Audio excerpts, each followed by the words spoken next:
Gabie Ntate akiguddeko mukazi wattu wuno Bwino ku bbaawe eyali atundira enseenene mu nnyonyi akwatiddwa.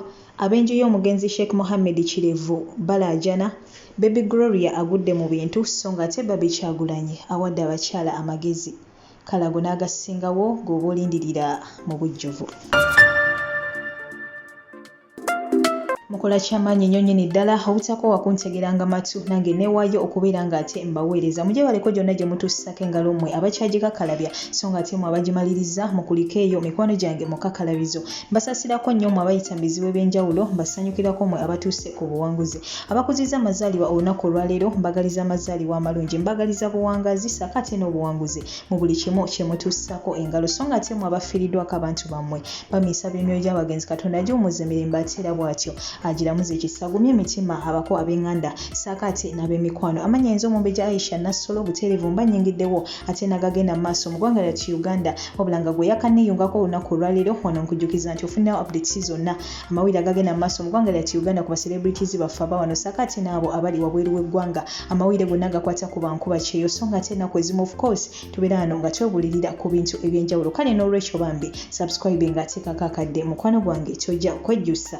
obutakumalira budde kantandikirewo n'agandeese olunaku olwaleero wabula nga sinagenda wala kantandike n'okwagaliza ate muwala wa Desire Luzinda omwana ono Michelle ate olunaku olwaleero bambi awezeza emyaka 18 beddu so bambi tumwagaliza amazaalibwa amalungi ag'essanyu so ng'ate ne mama wa Rape oba muyite Precious Remy oli ate akola wali ku Spark TV naye olunaku olwaleero bambi awezeza emyaka 72 beddu so bambi tubagaliza amazaalibwa amalungi ag'essanyu tubagaliza buwanguzi tubagaliza buwangazi ate munange mu bulamu obw'ensi eno so ng'ate ye Baby Gloria mukwano gwange agudde mu bintu wetwogerera ate olunaku olwaleero ey'omu ku ba ambassadors ate ba Infinix so bambi naye tumuyozayoza olw'amakulu ago Baby Gloria gatuuseko congratulations Baby Gloria so ng'ate bambi ab'enju y'omugenzi Sheikh Mohammed Abbas Kirevu fena tumujjukira bulungi oyo yakuba bambi amasasi olw'ensonga bo munange ze bamuyingizaamu mbu y'omu ku beenyigira ate mu bintu bino eby'obutujju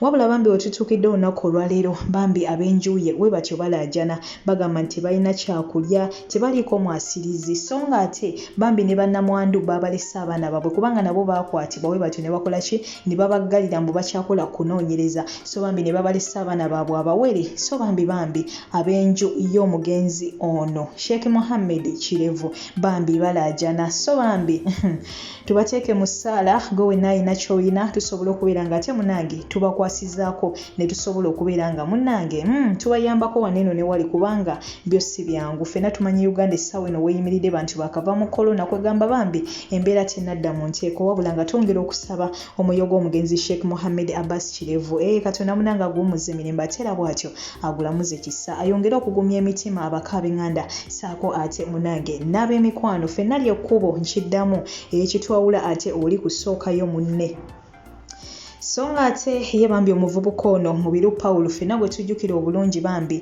eyayatiikirira ennyo olw'okutundira ate enseenene mu nnyonyi eyo ey'ekika kya Ugandan Airlines bambi wetutuukidde olunaku olwaleero omukulu ono akwatiddwa akwatiddwa munange bw'atyo n'avunaanibwa kale munange awo Uganda weetuuse ebintu ebimu bikwewunyisa waliwo ebintu ebimu by'olaba ng'ebikulu munange Uganda n'ebitabitunuuliza maaso so kyokka ate waliwo ensonga ezimu gwe z'olaba ng'ennafu ezitalina nnyo na kumalira abantu budde wabula ate bo ne basalawo ate amaanyi gaabwe gonna n'ebirowoozo byabwe babimalireko y'ensonga kati neebuuza kiki ddala ekyakwasiza omukulu ono oba bambi omuvubuka ono Pawulo kyokka ng'ate bambi yavaayo ne yeetonda namukutuusaako wano nga bambi yeetonda n'agamba naye nsaba bansonyiwe sijja kiddamu kati bambi omuntu agenze mu maaso n'okubeera ng'ate amuvunaana nze neebuuza muli oba ddala alina omutima ng'omuntu kubanga ekyamazima bannayuganda bali bubi bambi buli omu kati anoonya wa wasobola kubeera nga yeekwata yeenoonyeze ku kigulira amagala eddiba kubanga abantu embeera bambi gye bali mu ssinungi naye nga katusabire omuvubuka ono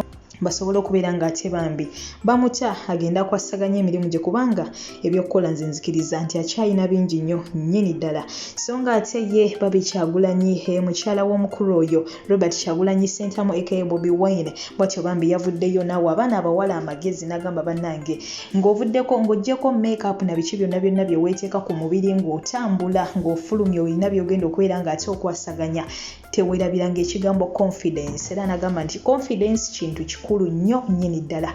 Sigenda kubeera nga ate njogera bingi kamukulekereko ate n'oluvannyuma tugende mu maaso. Hi guys. No. Hi TikTokers. How are you doing? Mbadde njagala kubajjukiza ekintu kimu. Bw'obanga okedde okwambala engoye, n'oyambala lip gloss, n'oyambala mascara, n'oteekako makeup, n'oyambala engato n'okwata ensawo okufuluma awaka. Nkwegayiridde bw'oba ofuluma teweerabira kintu kimu. Ekintu kino bakyambala bakiyita confidence. Baana mmwe bwe muba nga mutambula nga mugenda gye mulaga mugende n'okwekkiririzaamu. Ojja kusooka kwekkiririzaamu abalala balyoke bakukkiririzeemu.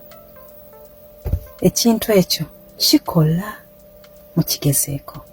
Bagamba nti munange a word to a wise is enough. So munange kansubire nti omukyalo oyo omuwulidde era n'omutegeera bulungi nnyo bulungi ddala. Confidence kintu kikulu nnyo. Confidence kintu kikulu nnyo okwekkiririzaamu. Teri muntu agenda kukkiririzaamu nga gwe tewekkiririzaamu. Tolina kyogenda kukola ku nsi kuno nga tewekkiririzaamu. Abantu bagenda kukwogerera, abantu bagenda kukujerega, abantu bagenda kukuvuma. Buli kimu ekibi abantu bagenda kikwogera. Ki ekigenda okuyamba okubeera nga ate oyitamu okusoomoozebwa kwonna ye confidence eyo gy'olina. Okwekkiririzaamu okwo kw'olina nti ne bwe bakwogerera kino, you believe in yourself, you're confident enough, you believe you can do anything.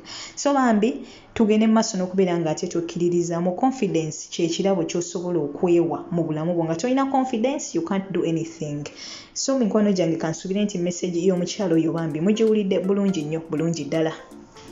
So nga ate eggulire lyengenda okubeera nga ate nsembyayo olunaku olwaleero ey'omukyalo no bambi Gabie Ntate wetwogerera bambi yakiguddeko mukazi wattu. Waliwo n'omuvubuka eyeeyita Sefuko nakamu kutussako wano emirundi mingi nnyo mingi ddala eyavaayo ate bw'atyo n'akuba baserebu Bwino ne Bwino gwe tutamanyiwa ate munange gyamujja tetumanyiwa Bwino we gyamujja wabula nga wetwogerera essaawa eno yavuddeyo ate n'akuba Gabie Ntate bubi nnyo. Omukyalo oyo Gabie Ntate ndowooza ffenna tumumanyi bulungi akolawo ate ku Spark TV mu program live wire n'omukyalo no Rape oba muyite Precious Remy ate ng'ole omukyalo no still muyimbi wa nnyimba zineno eza gospel. Recently twalabye ku bifaananyi nga kigambibwa mbu omukyalo ono bamukubye embaga. So omuvubuka ono eyeeyita Dr. Sefuko ate wali eri ku mukutu ogwa TikTok bw'ati avuddeyo n'amusabula bubi nnyo ng'amugamba ng'omusajja ono eyamukubye embaga mbu munnange yamubba bubbi ku munne ate munnange awo ate akola wali ku Salt TV mbu yamubba bubbi.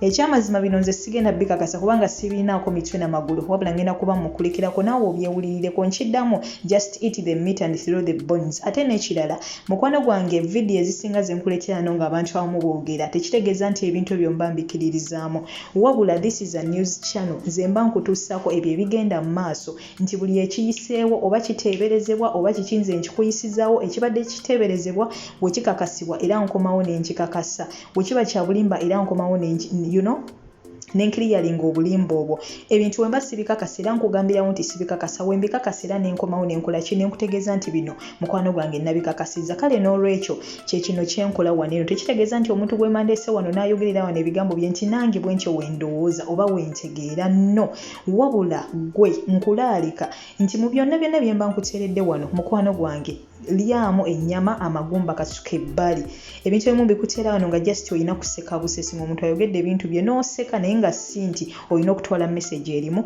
ebimu biba byakuyiga. So munange gwe oba olonda ate munange wookola kiwogwa wabula tekitegeeza nti nga wembikuleetedde wano nange ate bwentyo wendowooza oba wentegeera nedda mukwano gwange. This is a news channel nze mba nkuyisizaawo ebyo byonna ate bigenda mu maaso mu ggwanga lyattu Uganda era wemba ntandika ekintu ekyo sseerabira kubeera nga ate nkyogerako ngenda kuba nkusiibula kankulekereko ka video kano abankumira takumira mpera goodbye for now tosetuka kubanga ate nkyakomawo n'amawira mala mangi nnyo nnyini ddala. Subscribing nga oba tonabateekako akadde, like nga video eno woba ojagadde, sharing woba ojagadde. Abankumire atakumira mpera. Talkers gather, it is time for Gabie Ntate. Gabie nga tukwagala nnyo. Bambi, she's very humble. Bambi kinyabo bagenze ne bakikuba embaga mawundo era ne bakijjako olujja bwe batyo era ne bakiwonya obusajja munene obukombako nga webutolako. Now Gabie, allow me to remind you one simple thing. omusajja gw'oyina wabba mubbe ku mukazi akolera ku Soul TV. Omukazi akolera ku Soul TV wamubbako omusajja we era essaawa yonna bawa munno bamukima. Let me show you something. Kankulage ebbaawo abatamumanyi. Omulaba y'oyo omusajja gwe wabba. So Gabie ekibba abasajja bannaye ate mukirekeraawo mulekerawo okukisussa. Kwegamba ka Remi kagenze ne kakupostinga nti nako kagenda ne kakola embaga ya kifere teriiyo simanyanga okwanjula nga bya kifere tebiriiyo just bya showbiz. Naye wagenze n'obba omusajja w'abandi. Gwe tumanyi nga Hambogalo, gwe tumanyi nga Madamu Birimi, gwe tumanyi nga Madamu Namuddu. Nawe n'ogenda n'obba omusajja w'abandi wabula okisanga Uganda mama nnyabo. Gino myayo gyennyini. You should know. When I know you oyimbira mu auto-tune oliawo toyina faida. Gabie omama wegondeza mwabbira abasajja b'abandi kati n'omukazi yavuddeyo n'akulangira era essaawa yonna omusajja w'abandi oyo omusajja alina abaana basatu abadde mu bufumbo nga bateredde naye omwo mwegondeza bannaaye ba media personalities mubbi abasajja b'abandi okubamalawo igwe Rebecca Jingo Precious Rimi kwegamba layini yammwe eri awo bannakiryanga dda kucyankalanya obufumbo bw'abantu ne Rema waako kikyo kale tukwagaliza obufumbo obulungi tukwagaliza amaka amalungi naye munnaayi obubbi bulekeraawo ate beera omukazi ow'ekisa olabike by'ofaanana okole by'olabika. Tukwagala ne auto-tune ezo zotuyimbira olaba nti bazikendeza oyimbe ku ddoboozi eriri original okitegeera naye ng'oli kikazi kirungi oli kikazi kya mirembe lwakubanga ogezze. Nina obikugamba bino sinze yakuteeka ku kikopo ky'omwezi ekyamata naye nina obikugamba ogezze ogejja biki wenna ojjudde amagondogondo ojjudde amagodogodo ojjudde amatukudde kiki omusajja abadde akugira nnyo kiki zijje zinje. Anyway guys ekibba abasajja ojja kisanga ku TikTok. Nyabo